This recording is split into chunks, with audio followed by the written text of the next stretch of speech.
విద్యార్థులారా, మనం ఈరోజు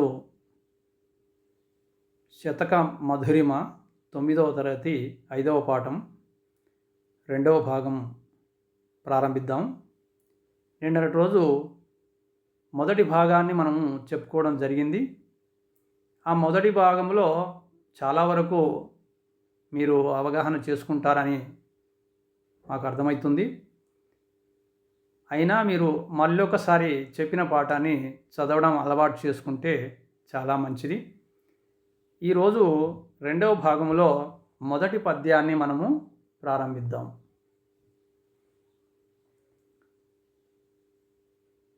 కులశైలంబులు పాదు పెల్లగిలి దిక్కులంబునన్గూలినన్ జలదుల్మేరలను ఆక్రమించి సముదంచద్భంగిను పొంగినన్ జలజాత ప్రియ సీత భానులు యథా సంచారముల్ దప్పినన్ దలకండుబ్బడు చొప్పుదప్పడు భవద్భక్తుండు సర్వేశ్వరా. ఇది యథావాక్కుల అన్నమయ్య అనేటువంటి కవి రాశాడు. ఈయనను పదకవిత పితామహుడు అని అంటారు. అంటే మనకు అర్థమయ్యేటువంటి అలతి పదాలతో బాగా అభ్యాసం ఉన్నటువంటి పదాలతో చెవులకింపుగా సొంపైనటువంటి రాగముతో ఆయన కీర్తనలు రాసినటువంటి కవి. ఆ కవి ఇప్పుడు మనకు సర్వేశ్వర శతకాన్ని అందించడం జరిగింది. అందులోంచి ఇప్పుడు మనకు ఈ పద్యాన్ని ఇవ్వడం జరిగింది. అన్నమయ్య శైలి ధారాళమైంది. ఈయన శైలిలో ప్రతి తెలుగువారు పరవశించి పాడుకునేటువంటి కీర్తనలు ఎన్నో ఉన్నాయి. అందులో ఒకటి తిరుమల వెంకటేశ్వరుని కీర్తిస్తూ ఆ శైల పర్వతాన్ని చూడగానే కలిగిన ఆనందంలో అదివో అల్లదివో శ్రీహరివాసము 10,000 శేషుల పడగలమయము అదివో అల్లదివో శ్రీహరివాసము. ఆ పర్వతాన్ని ఎక్కుతూ ఉంటే శిఖరము దర్శించగానే కలిగిన ఆ తన్మయత్వంతో పాడినటువంటి పాట ఇవాళ ఏ దేవాలయం దగ్గర పోయినా ఆ గోపురం మీద ఈ పాట వినబడుతూ ఉంటుంది. తర్వాత కులాలు, మతాలు, వర్గాలు, భేదాలను ఆయన ఖండిస్తూ మనుషులంతా ఒకటే, భగవంతుడు సృష్టించిన ఈ సృష్టి అంతా సమానమే అని చెప్పుతూ ఆనాడే ఈయన తందనాహి తందనాన్న పురే తందనాన్న బళ తందనాన కందువగు ఈనాదికము ఎందులేవు అందరికీ శ్రీహరే అంతరాత్మ అంటూ గొప్ప తత్వాన్ని బోధించినటువంటి మహనీయుడు అన్నమయ్య.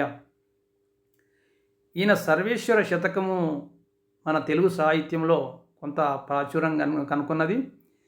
ఆ శతకము నుంచి అద్భుతమైనటువంటి పద్యము మనకు ఇవ్వడం జరిగింది. ఒకసారి ప్రతిపదార్థాన్ని మనం పరిశీలించినట్టయితే మీరు ఈ ప్రతిపదార్థాన్ని చెబుతూ ఉంటే మీ కాపీలో రాసుకోవడానికి వీలుంటే ప్రయత్నం చేయండి. సర్వేశ్వర, సర్వ ప్లస్ ఈశ్వర, సర్వేశ్వర అంటే సర్వ ఈశ్వర. ఈశ్వర అంటే ఐశ్వర్యములు, అంటే సర్వ జీవులకు ఐశ్వర్యాన్ని ప్రసాదించువాడా, వైభవాన్ని అందించువాడా అనే అర్థంలో వాడుతుంటారు. అదేవిధంగా సర్వేశ్వర అని రాసుకొని సర్వజీవులకు ఐశ్వర్యాన్ని ఇచ్చువాడా అని రాసుకోండి. కులశైలంబులు, కులపర్వతాలు. లోకములో పురాణాల్లో చెప్పిన విధంగా కులపర్వతాలని 7 ఉంటాయి. ఆ 7 పర్వతాలను సంబోధిస్తే ఇక్కడ కులశైలంబులు అని అన్నారు. అంటే కులపర్వతాలు అని రాసుకోండి. పాదు పెల్లగిలి. పాదు అంటే చెట్టు దగ్గర మొదల్లో మనం నీరు పోయడానికి మట్టి ఒక గుండ్రంగా ఆకారంలో తిప్పుతూ ఉంటాం. అందులో మట్టిలోనే నీళ్లు పోస్తాం. దాన్ని పాదు అంటారు. చెట్టు వేరు దగ్గర ఉన్నటువంటి ఆ ఆకారాన్ని పాదు అంటారు.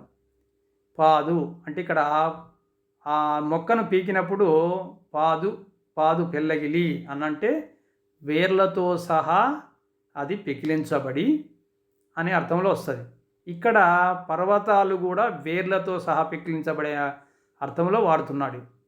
దిక్కులంబునన్, దిక్కులన్నింటిలో అంటే దశ దిక్కులలో కూలినన్, ఆ పర్వతాలన్నీ ఎక్కడికక్కడ చెల్లాదెరుగా పడిపోయినను.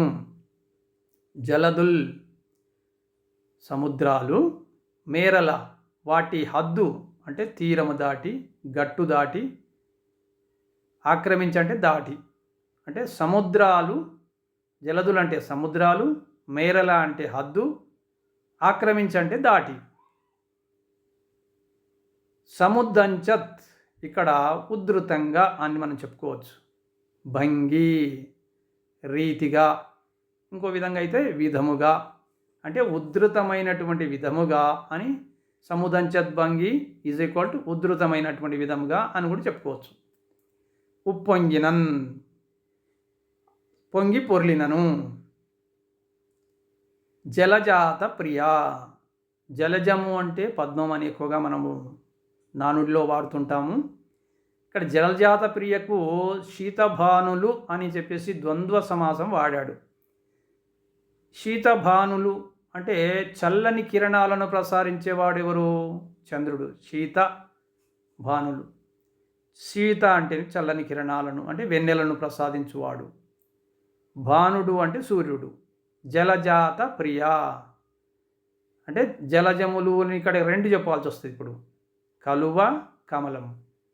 కలువలకు మిత్రుడు ఎవరు? చంద్రుడు. కమలానికి మిత్రుడు ఎవరు? సూర్యుడు. వీళ్ళిద్దరూ ఎక్కడుంటారు?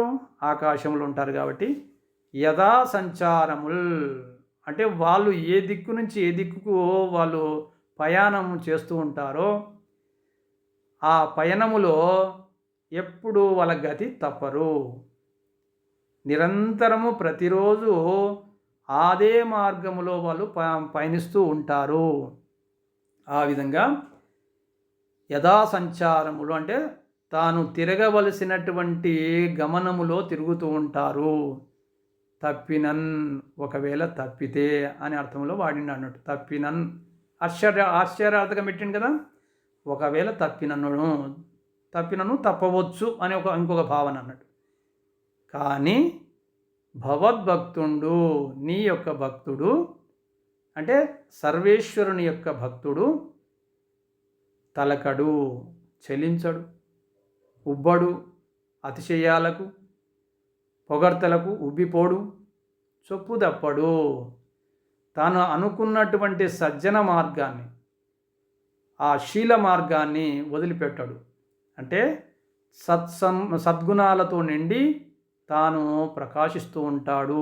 ఎటువంటి పరిస్థితిలో కులపర్వతాలు అన్నీ పెకిలించబడి దిక్కులలో విసిరివేయబడ్డా, సముద్రాలు వాటి హద్దు దాటి పొంగి పొర్లి ప్రళయాన్ని సృష్టించిన, సూర్యచంద్రులు గతులు తప్పి సంచరించవచ్చు. కానీ నీ భక్తుడు మాత్రం ఎట్టి పరిస్థితిలో తన సద్గుణ ప్రవర్తన నియమావల్ని తప్పడు అని అంటే భక్తుని యొక్క గొప్పతనం ఎంతో ఇక్కడ చెప్పదలుచుకున్నాడు. అలాంటి వాడే భక్తుడు. జాలి, కరుణ, పరోపకారము, దయ, ఇతరుల సొమ్ము దొంగిలించకుండా ఉండడము, అలాంటి సజ్జన మార్గాలను ఆయన ఎంత ప్రళయం వచ్చినా తప్పడని చెప్తున్నాడు. ఇప్పుడు తాత్పర్యం చెప్పుకున్నట్టయితే కులపర్వతాలు కూకటి వేళ్లతో పెగిలించబడి దశ దిక్కులలో రాలి పడిపోవచ్చు. సముద్రాలు వాటి హద్దులు దాటి తీవ్రమైనటువంటి రీతిలో ఉప్పొంగి జన నష్టాన్ని, ఆస్తి నష్టాన్ని కలిగించవచ్చు. జలజాత ప్రియ అంటే ఈ కలువలకు, కమలాలకు మిత్రులైనటువంటి సూర్యచంద్రులు వాళ్ళ నిత్య సంచారములో ఉన్నటువంటి గతులనైనా తప్పినా తప్పవచ్చు. కానీ సద్భక్తుడు, భగవంతుని యందు నిష్ట కలిగినటువంటి భక్తుడు ఎవరైతే ఉన్నారో వారు మాత్రం ఎట్టి పరిస్థితుల్లో తమ ప్రవర్తన నియమావల్ని తప్పి ప్రవర్తించకూడదు అనేటటువంటి విధంగా మనకు పద్యాన్ని చెప్పడం జరిగింది. కాబట్టి ఈ పద్యాన్ని మనము చాలా చక్కగా అర్థం చేసుకుంటే గొప్ప నీతి ఇందులో ఉంది. మరొకసారి పద్యాన్ని చదువుదాం, భావ విరుపులతో చదువుదాం. కులశైలంబులు పాదు పెల్లగిలి దిక్కులంబునంగూలినన్ జలదులు మేరలనాక్రమించి సముదంచద్భంగి నుప్పొంగినన్ జలజాత ప్రియ శీతభానులు యథా సంచారముల్ దప్పినన్ తలకండుబ్బడు చొప్పుదప్పడు భవద్భక్తుండు సర్వేశ్వరా. కులశైలంబులు పాదు పెల్లగిలి దిక్కులంబునంగూలినన్ జలదులు మేరలనాక్రమించి సముదంచద్భంగి నుప్పొంగినన్ జలజాత ప్రియ శీతభానులు యథా సంచారముల్ దప్పినన్ తలకండుబ్బడు చొప్పుదప్పడు భవద్భక్తుండు సర్వేశ్వరా. అర్థమైందా పద్యం?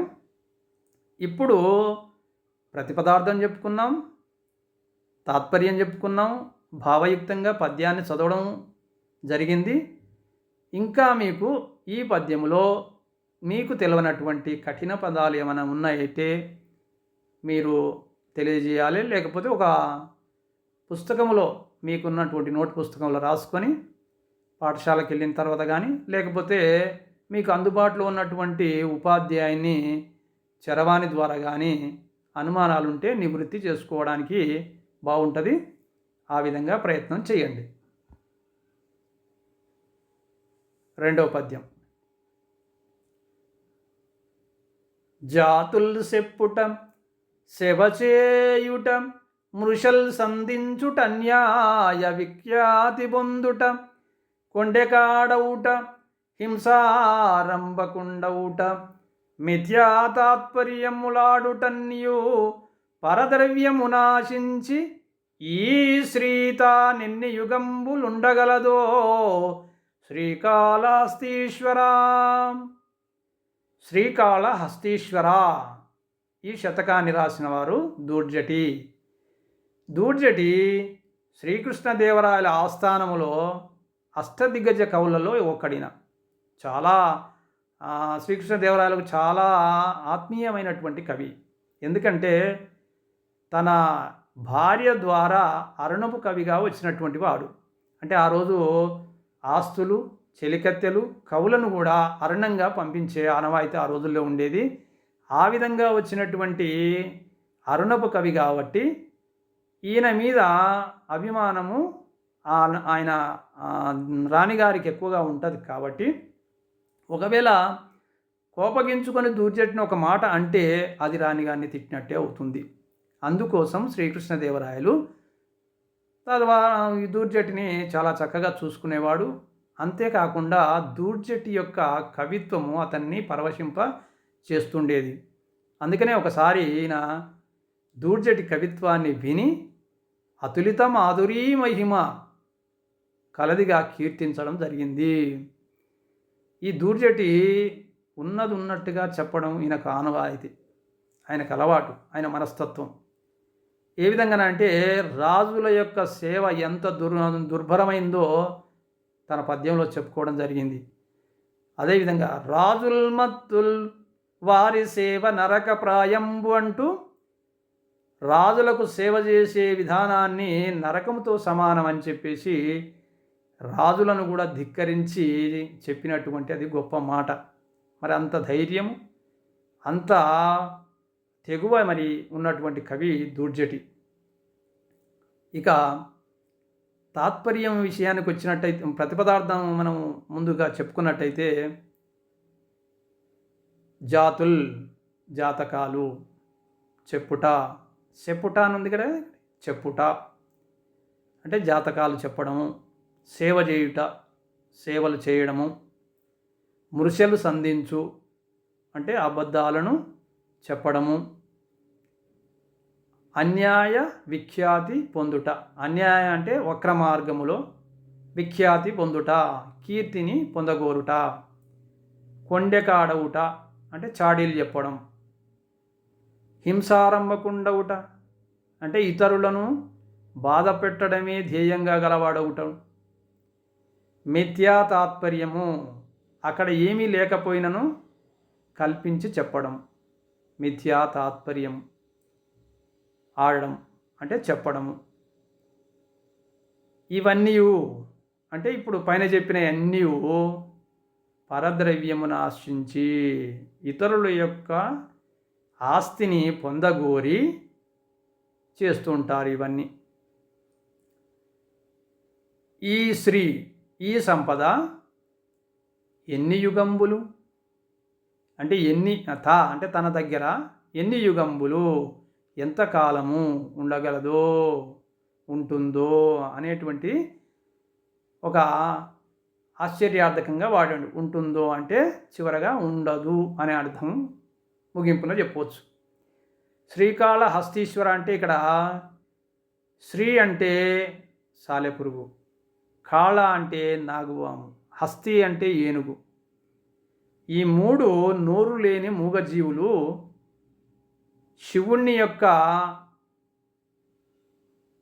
సన్నిధిని పొందగోరి ఆయన పూజ చేస్తూ ఆయన పూజలో ఉన్నటువంటి మహాత్మ్యాన్ని పొందగోరి చివరకు మూడు జీవులు అమాయకంగా కలహించుకొని ఆ స్వామి సన్నిధిలో చనిపోవడం జరిగింది. అందుకని ఆయన ఆ మూడు జీవులకు ముక్తిని ప్రసాదిస్తూ వాటి పేరు మీదనే శ్రీకాళహస్తీశ్వరుడిగా ఆయన వెలుగొందడం జరిగింది. దాన్ని దూర్జటి అద్భుతంగా శతకాల ద్వారా తెలియజేయడం జరిగింది. ఇప్పుడు కనుక మనము